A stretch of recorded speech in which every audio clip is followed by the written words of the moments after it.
हम पढ़ने जा रहे हैं 7वीं कक्षा का विषय है सामाजिक अध्ययन।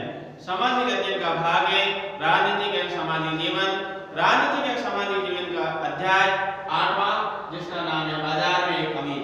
पिछले क्लास में हमने पढ़ा था कि किस तरह से कमीज का उत्पादन होता है, किस तरह से बुनकर कसे रेशे को बनते हैं, रुई का उत्पादन करते हैं कपास के द्वारा, और फिर किस तरह से बड़े व्यापारियों के पास में रुई बेची जाती है और कम कीमत पर वो व्यापारी खरीदते हैं और उनको मनचाही कीमत नहीं मिल पाती है। बड़े व्यापारी उनको कम से कम कीमत देकर खरीद लेते हैं और वो जो बुनकर लोग होते हैं, जो किसान लोग होते हैं, वो कपास की खेती करने के लिए पहले से अधिक श्रम करना पड़ता है, पहले से अधिक लागत लगानी पड़ती है, तो उनके पास इतना धन नहीं होता है। ऐसी स्थिति में वो किसान लोग उन लोगों से, उन बड़े व्यापारियों से पहले से धन उधार ले लेते हैं। इसलिए उनको विवश होकर, मजबूर होकर उन बड़े व्यापारियों की कीमत जो निर्धारित की जाती है उसी कीमत पर उनको बेचना पड़ता है।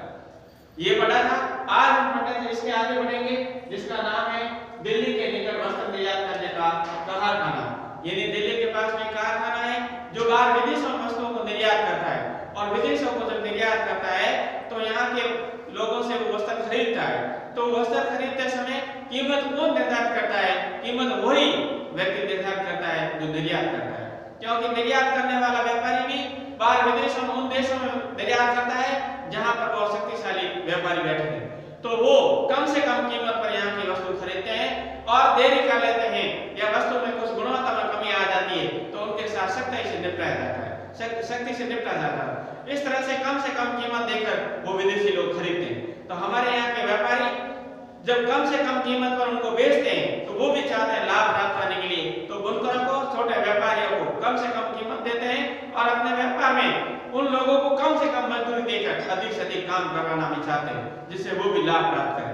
तो ऐसा ही एक उदाहरण आता है दिल्ली के निकट वस्त्र निर्यात करने का कारखाना इरोड का व्यापारी बुनकरों द्वारा निर्मित कपड़ा दिल्ली के पास बने वस्त्र निर्यात करने वाले कारखाने को भेजता है। इन इरोड का जो व्यक्ति है, इरोड का जो व्यापारी है, वो उस वस्त्रों को दिल्ली में एक बड़ा व्यापारी उनके पास देता है और दिल्ली वाला व्यापारी विदेशों में निर्यात करता है। जब विदेशों में निर्यात करता है तो वो चाहता है अधिक से अधिक लाभ कमाए, लेकिन विदेशी व्यक्ति, विदेशी व्यापारी कम से कम कीमत पर तय करता है और कम से कम कीमत पर वो खरीदता है, जिसके वजह से भारतीय व्यापारी भी चाहता है लाभ कमाने के लिए, तो अपने व्यवसाय में काम से जुड़े हुए लोगों को कम से कम मजदूरी देता है और नीचे व्यापारी से जिससे माल खरीदता है उसको कम से कम कीमत देने का प्रयास करता है। ऐसी स्थिति में लाभ सीधा बाहर वाले व्यक्ति को होता है, विदेशी व्यक्ति को होता है। उसके बाद में संयुक्त राज्य अमेरिका में कमी। हमारे वस्त्र संयुक्त राज्य में जाते हैं तो वस्त्र निर्यात का एक उदाहरण दिया गया है कि वो 300 रुपए प्रति कमीज निर्यात की अन्य खर्चों से कमीज 900 रुपए पड़ती है। अर्थात जो अमेरिका में बैठा व्यापारी है, भारत में जो दिल्ली में दुकानें हैं जो निर्यात करने वाली, उनसे जो वस्तु खरीदता, कमीज करता है, वो मात्र 300 रुपए में खरीदता है। उसके बाद में उनके पास में जो चार्ज आता है, जो परिवहन चार्ज आता है, उनकी दुकान का चार्ज आता है, उनकी पैकिंग का चार्ज आता है, जितना भी चार्ज आता है, इस तरह से वो कमीज 900 रुपए में पड़ती होगी। अब अमेरिका के व्यापारी की 900 रुपए में कीमत पड़ती है और फिर वो कीमत 900 रुपए में लगाकर उसी कीमत को अपने शोरूम के आगे कमीज को लगाता है और 1800 रुपए में बेचता है। अर्थात बेचने की कीमत वो स्वयं निर्धारित करता है।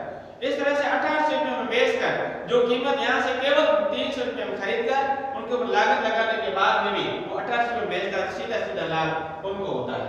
उसके बाद में वो 1800 रुपए बेचता है, अर्थात केवल 1800 रुपए में बेचता है, अर्थात $26 पे बेचता है, तो सीधा लाभ उनको होता है। बाजार में लाभ कमाने वाले कौन है? इस तरह से लाभ कमाने वाले कौन है? सुपर मार्केट बाजार, अर्थात विदेशी लोग जो अपने देशों में बैठे हैं वो यहाँ आकर यहाँ से वस्तुएं कम कीमत पर खरीद कर और फिर ऊंची कीमतों में बेचते हैं, तो सीधा लाभ उन लोगों को होता है, बड़े व्यापारियों को होता है जो विदेशों से वस्तुएं आयात करके बेचते हैं। जबकि यहाँ पर जो गरीब लोग होते हैं, गरीब किसान लोग होते हैं, बुनकर लोग होते हैं, छोटे व्यापारी लोग होते हैं, उनका व्यापार तो होता है, वो क्रय विक्रय करते हैं, लेकिन उतना लाभ नहीं होता, नाम मात्र का लाभ होता है। सबसे बड़ा लाभ उन विदेशी लोगों को होता है। इस लाभ से विदेशी लोगों को लाभ कम पहुंचे, हमारे लोगों को ज्यादा लाभ पहुंचे, हमारे को घाटा कम हो, और उससे बचने के लिए क्या किया जाए? बाजार में समानता, इसलिए उत्पादन मिल कर सहकारी संस्थाएं बनाए और कानून बदलकर, इस तरह से जो बुनकर लोग हैं, किसान लोग हैं, वो एक सहकारी सहकारी समिति का निर्माण करें और सहकारी समिति का निर्माण करके फिर जो उत्पादित की गई वस्तु है उनकी कीमत स्वयं निर्धारित करें, उसकी वस्तु की कीमत स्वयं निर्धारित करें और फिर वो निर्यात वाले बाजार में जाएं और स्वयं कीमत निर्धारित करके ये वस्तु है, ये नमूना है, ये पैमाना है, इस आधार पर खरीदना और खरीदें। अगर उनको आवश्यकता होगी वो खरीद लेंगे, नहीं आवश्यकता होगी तो सब उत्पादक अगर एक ही कीमत रखेंगे, एक दृढ़ निश्चय हो जाएंगे, तो उनको आवश्यकता होगी, उसको मांग होगी वस्तु की, तो स्वतः ही उनको झुकना पड़ेगा और कीमत हमारी कीमत निर्धारित पर उनको खरीदना पड़ेगा। इस तरह से सहकारी समिति के द्वारा जो होने वाला नुकसान है, हानि, उसे बचा जा सकता है।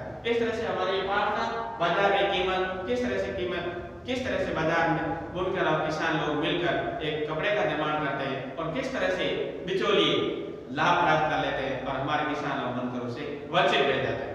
अगले क्लास में अगला अध्याय पढ़ेंगे। तब तक के लिए धन्यवाद, नमस्कार।